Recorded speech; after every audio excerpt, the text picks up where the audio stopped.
Hi hello ನಮಸ್ಕಾರ, welcome back to my YouTube channel Tushid creations. So ಯಾರೆಲ್ಲ ನನ್ನ ಚಾನಲ್ಗೆ ಇನ್ನೂ ಸಬ್ಸ್ಕ್ರೈಬ್ ಮಾಡಿಲ್ಲ ಸಬ್ಸ್ಕ್ರೈಬ್ ಮಾಡಿ, ಹಾಗೂ ಲೈಕ್ ಕಮೆಂಟು ಶೇರು ಮಾಡಿ. ಸೊ ಇವತ್ತಿನ ವಿಡಿಯೋದಲ್ಲಿ ನಾವು ಹೆಲ್ದಿ ಫುಡ್ ಆಗಿರುವಂತಹ ಹುರುಳೆಕಾಯಿ ಸಬ್ಬಸಿಗೆ ಪಲಾವ್ ಮಾಡ್ತಾ ಇದ್ದೇವೆ. ಸೊ ಈ ಪಲಾವ್ ತುಂಬ ಹೆಲ್ತಿ ಮತ್ತು ಆರೋಗ್ಯಕ್ಕೆ ತುಂಬ ಒಳ್ಳೆಯದು ಕೂಡ. ಸೊ ಮೊದಲಿಗೆ ನಾವು ಇದನ್ನು ಹೇಗೆ ಮಾಡೋದಂತ ನೋಡುವ ಬನ್ನಿ.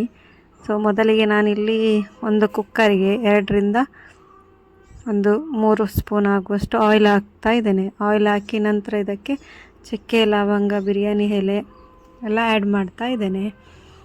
ಇದಾದಮೇಲೆ ಇವುಗಳನ್ನು ಒಂದು ಸ್ವಲ್ಪ ಎಣ್ಣೆಯಲ್ಲಿ ಫ್ರೈ ಆಗಲಿಕ್ಕೆ ಬಿಡಬೇಕು. ಸೊ ಅದು ಎಣ್ಣೆಯಲ್ಲಿ ಫ್ರೈ ಆದರೆ ಒಳ್ಳೆ ಸ್ಮೆಲ್ ಬರ್ತದೆ ಪಲಾವು. ಇದಾದಮೇಲೆ ಒಂದು ಸಣ್ಣದಾಗಿ ಕಟ್ ಮಾಡಿ ಇಟ್ಕೊಂಡಿರುವ ಈರುಳ್ಳಿ ಇಟ್ಕೊಂಡಿದ್ದೇನೆ. ಸೊ ಈರುಳ್ಳಿ ಆ್ಯಡ್ ಮಾಡ್ತಾ ಇದ್ದೇನೆ. ಈರುಳ್ಳಿ ಕೂಡ ಒಳ್ಳೆ ಫ್ರೈ ಆಗುವ ಹಾಗೆ ಬಿಡಬೇಕು, ಚೂರು ಬ್ರೌನ್ ಕಲರ್ ಬರುವವರೆಗೂ ಬಿಡಬೇಕು. ಸೊ ನಂತರ ನಾನಿಲ್ಲಿ ಸಣ್ಣಗೆ ಕಟ್ ಮಾಡಿ ಇಟ್ಕೊಂಡಿರುವಂಥ ಟೊಮೆಟೊ ಮತ್ತು ಮೆಣಸಿನ್ಕಾಯಿ ಆ್ಯಡ್ ಮಾಡ್ತಾ ಇದ್ದೇನೆ. ಇದಾದಮೇಲೆ ನೀವು ನೆಕ್ಸ್ಟು ನಾವಿಲ್ಲಿ ಮೇನಾಗಿ ಮಾಡುವಂಥದ್ದು ಯಾವುದು? ಸೊ ಹುರುಳೆಕಾಯಿ ಸಬ್ಬಸಿಗೆ ಪಲಾವ್. ಸೊ ಹಾಗಾಗಿ ನಾನಿಲ್ಲಿ ಫಸ್ಟು ಹುರುಳೆಕಾಳು ನೆನೆಸಿಟ್ಕೊಂಡಿದ್ದೇನೆ ನೈಟ್. ಸೊ ನೀವು ನಾರ್ಮಲಾಗಿ ಪಲಾವ್ ಮಾಡುವಾಗ ಬಟಾಣಿ ಕಾಳನ್ನು ಹೇಗೆ ನೆನೆಸಿಟ್ಕೊಳ್ತೀರ, ಸೊ ಅದೇ ಥರ ಬಟಾಣಿಯ ಬದಲು ಇಲ್ಲಿ ಹುರುಳೆಕಾಳನ್ನು ನೈಟು ಫುಲ್ಲು ನೆನೆಸಿರುವಂಥದ್ದು. ನೈಟ್ ಫುಲ್ಲು ನೆನೆಸಿದ ಹುರುಳೆಕಾಳನ್ನು ಏನು ಈರುಳ್ಳಿ, ಟೊಮೆಟೊ, ಮೆಣಸಿನ್ಕಾಯಿ ಎಲ್ಲ ಹಾಕಿರ್ತೇವೆ ಅದಕ್ಕೆ ಹಾಕಿ ಒಂದು ಸ್ವಲ್ಪ ಆಯಿಲಲ್ಲಿ ಫ್ರೈ ಮಾಡ್ಕೋಬೇಕು. ಇದಾದ ನಂತರ ಇದರಲ್ಲಿ ನೆಕ್ಸ್ಟ್ ವೆಜಿಟೇಬಲ್ಸನ್ನು ಆ್ಯಡ್ ಮಾಡಬೇಕು. ಅದು ಒಂದು ಸ್ವಲ್ಪ ಫ್ರೈ ಆದಮೇಲೆ ವೆಜಿಟೇಬಲ್ಸನ್ನು ಆ್ಯಡ್ ಮಾಡಬೇಕು. ಅದು ಆಪ್ಷನಲ್ ವೆಜಿಟೇಬಲ್ಸ್, ನಿಮ್ಗೆ ಯಾವುದು ವೆಜಿಟೇಬಲ್ಸ್ ಬೇಕು ಅದನ್ನು ಆ್ಯಡ್ ಮಾಡ್ಬೋದು. ಸೊ ನಾನಿಲ್ಲಿ ಕ್ಯಾರೆಟು, ಬೀನ್ಸ್, ಬಟಾಟೆ ಮತ್ತು ಒಂದು ನವಿಲುಕೋಸನ್ನು ಆ್ಯಡ್ ಮಾಡ್ತಾ ಇದ್ದೇನೆ.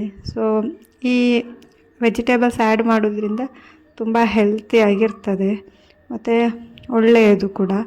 ಸೊ ಆದಮೇಲೆ ಈ ವೆಜಿಟೇಬಲ್ಸ್ ಎಲ್ಲ ಒಂದು ಸ್ವಲ್ಪ ಫ್ರೈ ಆದಮೇಲೆ ಒಂದು ಅರ್ಧ ಸೂಡಷ್ಟು ನಾನು ಸಬ್ಬಸಿಗೆ ಕಟ್ ಮಾಡಿ ಇಟ್ಕೊಂಡಿದ್ದೇನೆ. ಸೊ ಸಬ್ಬಸಿಗೆಯನ್ನು ಆ್ಯಡ್ ಮಾಡ್ತಾ ಇದ್ದೇನೆ. ಸೊ ಈ ಹುರುಳೆಕಾಯಿ ಸಬ್ಬಸಿಗೆ ಪಲಾವ್ ಅಲ್ವಾ, ಸೊ ಇದರಲ್ಲಿ ಮೇಯ್ನಾಗಿ ಬೇಕಾಗಿರುವಂಥದ್ದೇ ಹುರುಳೆಕಾಯಿ ಮತ್ತು ಸಬ್ಬಸಿಗೆ. ಇದೆರಡರ ಕಾಂಬಿನೇಷನ್ ಮಾತ್ರ ತುಂಬ ಚೆನ್ನಾಗಿದೆ. ಟೇಸ್ಟ್ ಅಂತೂ ತುಂಬ ಚೆನ್ನಾಗಿ ಬರ್ತದೆ ಇದೆರಡರ ಕಾಂಬಿನೇಷನು. ಸೊ ಇದನ್ನು ಆದಮೇಲೆ ಸ್ವಲ್ಪ ಫ್ರೈ ಆಗಲಿಕ್ಕೆ ಬಿಡಬೇಕು ಆಯಿಲಲ್ಲಿ. ಅದಾದ ನಂತರ ನಾನಿಲ್ಲಿ ಒಂದು ಗರಂ ಮಸಾಲ, 1 ಟೇಬಲ್ ಸ್ಪೂನ್ ಗರಂ ಮಸಾಲ ಹಾಕ್ತಿದ್ದೇನೆ ಮತ್ತು 2.5 ಟೇಬಲ್ ಸ್ಪೂನಷ್ಟು ಪಲಾವ್ ಮಸಾಲ, MTR ಅವರ ಪಲಾವ್ ಮಸಾಲ ಆ್ಯಡ್ ಮಾಡ್ತಿದ್ದೇನೆ. ಸೊ ಅದಾದಮೇಲೆ ಒಂದು ಸ್ವಲ್ಪ ಅರಿಶಿಣ ಹಾಕಿ ಒಂದು ಸ್ವಲ್ಪ ಅದನ್ನು ಕೂಡ ಎಲ್ಲ ಆಯಿಲಲ್ಲಿ ಬೇಯಲಿಕ್ಕೆ ಬಿಡಬೇಕು. ಇದೆಲ್ಲ ಸ್ವಲ್ಪ ಆಯಿಲಲ್ಲಿ ಬೆಂದ ನಂತರ ಅದಕ್ಕೆ ಅಕ್ಕಿಯನ್ನು ಆ್ಯಡ್ ಮಾಡಬೇಕು. ನಾನು ಇಲ್ಲಿ 2 ಲೋಟೆ ಅಕ್ಕಿಯನ್ನು, ಸೋನಾ ಮಸೂರಿ ಅಕ್ಕಿಯನ್ನು ತೆಗೆದುಕೊಂಡಿದ್ದೇನೆ. ನೀವು ಎಷ್ಟು ಬೇಕೋ ಅಷ್ಟು ನೋಡಿ, ಕ್ವಾಂಟಿಟಿ ನೋಡಿ ಅಕ್ಕಿ ತಗೊಳ್ಳಿ. ಸೊ ನಾನಿಲ್ಲಿ 2 ಗ್ಲಾಸ್ ಅಕ್ಕಿಯನ್ನು ತಗೊಂಡಿದ್ದೇನೆ. ನೆಕ್ಸ್ಟ್ ಅಕ್ಕಿಯನ್ನು ಅದಕ್ಕೆ ಹಾಕಿ ಸ್ವಲ್ಪ ಅದನ್ನು ಕೂಡ ಅದರೊಟ್ಟಿಗೆ ಫ್ರೈ ಮಾಡಿಕೊಂಡು ಆದಮೇಲೆ ನೀರನ್ನು ಹಾಕ್ತಾ ಇದ್ದೇನೆ. ಸೊ ಎಷ್ಟು ಕ್ವಾಂಟಿಟಿ ಬೇಕೋ ಅದರ ಮೇಲೆ ಡಿಪೆಂಡ್ ನೀರು ಹಾಕ್ತಿದ್ದೇನೆ. ಸೊ ನೀರು ಹಾಕಿ ಅದನ್ನು ನೆಕ್ಸ್ಟು ರುಚಿಗೆ ತಕ್ಕಷ್ಟು ಸ್ವಲ್ಪ ಉಪ್ಪು ಹಾಕಬೇಕು. ಉಪ್ಪು ಹಾಕಿ ನೆಕ್ಸ್ಟು ಕುಕ್ಕರಿಗೆ ವಿಜಿಲ್ ಆಗಲಿಕ್ಕೆ ಬಿಡಬೇಕು ಮುಚ್ಚಿ. ಸೊ ಇದಾದ ನಂತರ ಅದನ್ನು ಒಂದು 3ರಿಂದ 4 ವಿಜಿಲ್ ಆದಮೇಲೆ ತೆಗೆದರೆ ಆಯಿತು. ಸೊ ಬೆಂದಿರ್ತದೆ. ಮಾತ್ರ ಇದು ತುಂಬ ಹೆಲ್ದಿ. ಹುರುಳೆಕಾಳು ಜೀರ್ಣಕ್ರಿಯೆಗೂ ಕೂಡ ತುಂಬ ಒಳ್ಳೆಯದು ಮತ್ತು ನಮ್ಮ ದೇಹಕ್ಕೆ ಶಕ್ತಿ ಕೊಡುವಂಥದ್ದು ಈ ಹುರುಳೆಕಾಳು. ಸೊ ಹಾಗಾಗಿ ಹುರುಳೆಕಾಳು ಯೂಸ್ ಮಾಡೋದ್ರಿಂದ ತುಂಬ ಬೆನಿಫಿಟ್ಸ್ ಇದೆ. ಸೊ ಹಾಗಾಗಿ ನಾನಿಲ್ಲಿ ಹುರುಳೆಕಾಳು ಸಬ್ಬಸಿಗೆ ಪಲಾವ್ ಮಾಡಿದ್ದೇನೆ. ಸೊ ಟೇಸ್ಟ್ ಅಂತೂ ತುಂಬ ಚೆನ್ನಾಗಿದೆ. ಎರಡರ ಕಾಂಬಿನೇಷನ್ ಟೇಸ್ಟ್ ತುಂಬ ಚೆಂದ ಬರ್ತದೆ.